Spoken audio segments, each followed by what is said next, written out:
Education ministers around the Commonwealth tackle Millennium Development Goals right here in Nassau. What does it mean for the development of the country's education system? More than 7,000 gaming workers have to be vetted. Find out how that number impacts number houses. As the deadline looms, the Senate tackles the country's budget. The Bahamas Tonight, the National Report starts now. Now in HD.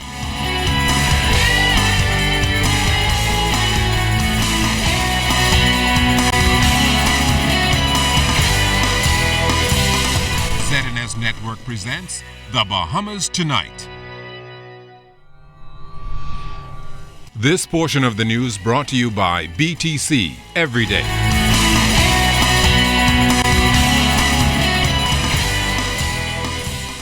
A pivotal point for education across the Commonwealth as education leaders chart the way forward for the sector.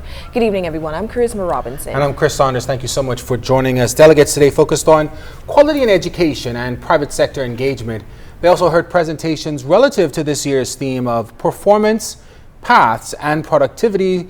But last night, the official opening ceremony gave the participants a cultural taste of the Bahamas. But as Altavis Manning tells us tonight, the work begins in earnest now for this conference, which marks a pivotal point in education in the Commonwealth.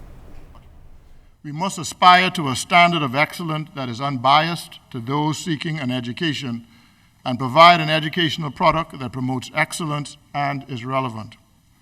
And that can be considered the common denominator of the 19th Conference of Commonwealth Education Ministers. Chairman and host, Education Minister the Honourable Jerome Fitzgerald, and Commonwealth Secretary General Kamalash Sharma both underscored what it means to expand and enhance education throughout the more than 50 countries under the Commonwealth banner.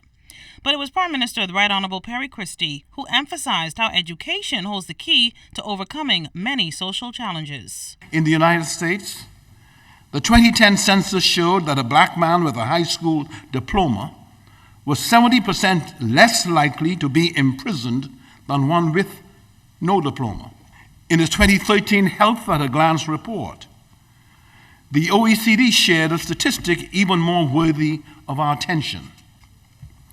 Women who obtain a university degree live an average of 4 years longer than women who do not. Among men, higher education adds an average of 8 years life expectancy. As Prime Minister Christie outlined those global statistics, he admitted some of the challenges facing education in the Bahamas too. One of the primary issues he's concerned about is the high school graduation rate. Whether in terms of crime prevention, employment and earning potential, or life expectancy, high school is a milestone through which all must pass to begin fulfilling their true potential. The educational product that we offer must equip our students with the tools necessary to perform at satisfactory levels, avail themselves of various career paths, and position them to be productive members of society. The Prime Minister, though, boasted of his government's intention to assist the many young people whom he believes simply lack the training and basic skills that are required to take advantage of employment opportunities. The goal is to reinforce the notion that every child must count and none must be left behind. Even the most disadvantaged, the disabled, enjoys a fundamental right by the commitment inherent in the philosophical statement I just made, to share in the equity of their country. So indeed, I would submit to you that there is a more compelling mission that we have today than to help secure the future of young people, to dissipate their sense of hopelessness, to fix the problem of joblessness. And those from this very region who are here would know we're talking about joblessness for young people soaring way beyond 30%.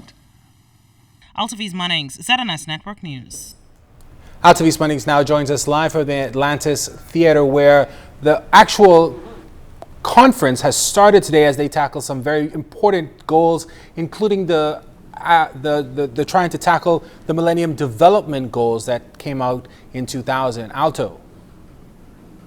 Well, Chris, after that authentically Bahamian opening ceremony last night here at the Atlantis Paradise Island Resort, delegates had a very busy day on day 3 of the 19th Conference of Commonwealth Education Ministers Conference. It was a very busy day for delegates as well as the ministers of education throughout the Commonwealth as they began to discuss primary items on their agenda. Now, as you saw in my story that aired just seconds ago, I mentioned comments made last night by the Commonwealth Secretary General Kamalash Sharma. Joining me now is his assistant, David Banks.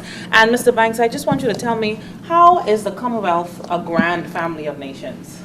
Well, what you have a sense of when you come to a meeting like this is just how quickly everybody bonds and works together. There's a real sense of goodwill amongst the ministers, amongst the officials from the education ministries, whether it's from an enormous country like India or from a small island in the Pacific. And everybody, because they have this sense of affinity and goodwill, you can get down to business very quickly. So that's very productive, and that works very well for the people of the Commonwealth.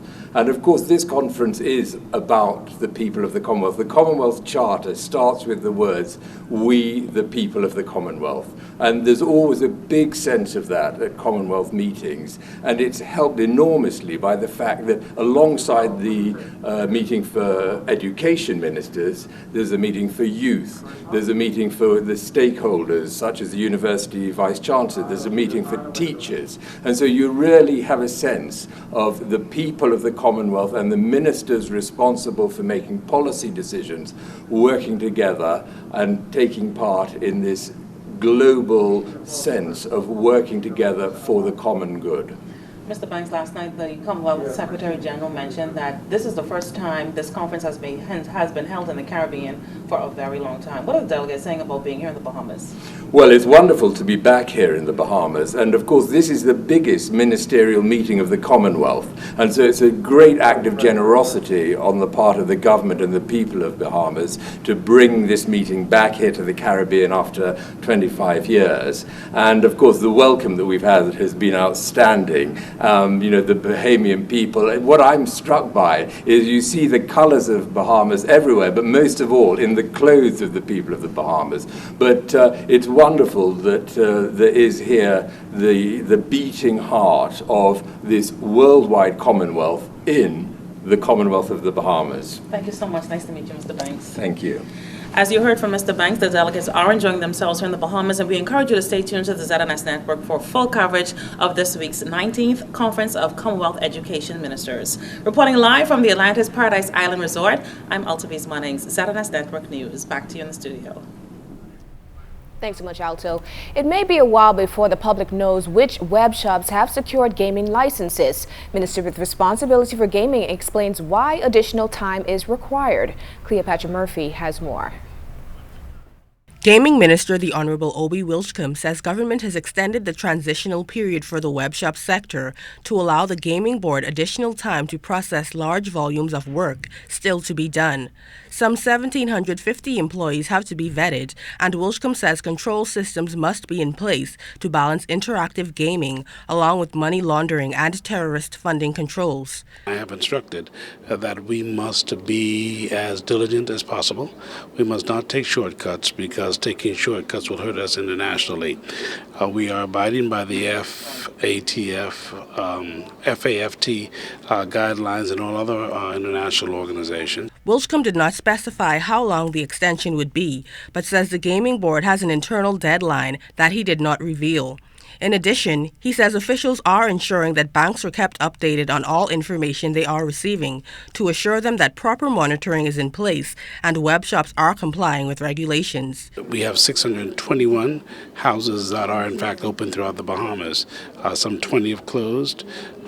We had 10 of the web houses that in fact submitted RFPs, but only 9 completed all the forms. And of course, $10 million accompanied their submissions. Government has collected around $35 million in taxes, penalties, and other fees. Wilchcombe projects an additional $20 million will come in annually, and that could also increase.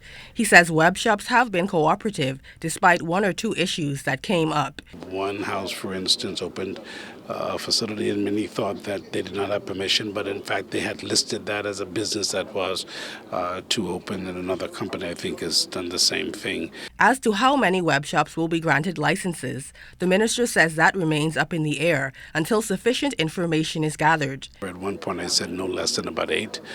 The truth is I will wait for the recommendation that will come from the experts who are looking at it. In the meantime, Wilchcomb says he feels good about the progress that has been made as government moves to regulate the web shop sector. Cleopatra Murphy, ZNS Network News. This portion of the news is brought to you by the new Shell and Leaded, designed for extra miles.